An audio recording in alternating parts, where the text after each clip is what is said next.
The gang's back and they're in theaters. Jackass Forever? Let's talk about it.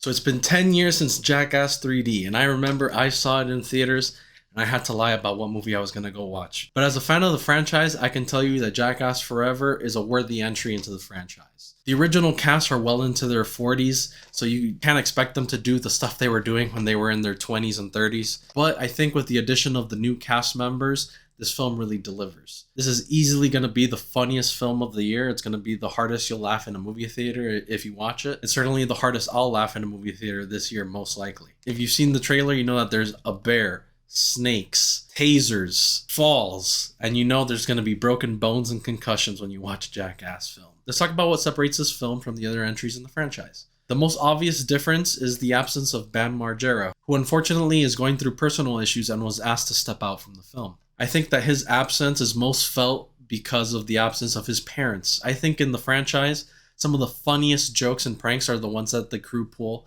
on his parents. But they make up for it with the new cast members. Also, because this was filmed during the pandemic, you're not going to see as many man on the street jokes as Johnny Knoxville called them. Those are also some of the funniest things, including just Irving just walking around doing some of the craziest stuff. Unfortunately, there's no Gloria. Spike Jonze does make a small appearance in the film, but he unfortunately does not don the Gloria makeup. Gloria is one of my favorites. That character combined with Irving is some of the funniest stuff in the franchise for me. Let's talk about what they did keep. They have a night vision prank where it was all psychological, so many people that might be their favorite because it's not gross or cringe. There are snakes in this film, not as many as if Bam was actually part of the cast, but they are here. And all around, you've got just things that would break bones. Let's talk about the returning cast. Johnny Knoxville doesn't do too many stunts. I think he's one of the older cast members at 49, I believe. But in typical Johnny Knoxville fashion, he gets in the bull ring. And let me tell you,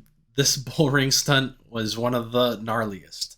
Steve-O does some gnarly stuff. He does tend to go on the grosser side. Chris Pontius, as always, if you watch the franchise, you know exactly the type of stuff he does. Let's talk about the new additions to the cast. We've got newcomer Rachel, who is a comedian. Let me tell you, she has very high pain tolerance. I'll just put it that way. We've got a guy called Poopies. That's his high school nickname and it sticks. He's probably, out of the new cast, he's the one that fits in the most.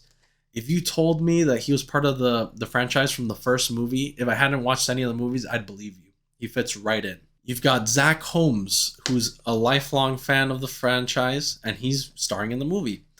He does some of the gnarlier stunts, getting hurt in typical Jackass fashion, but he takes it like a champ.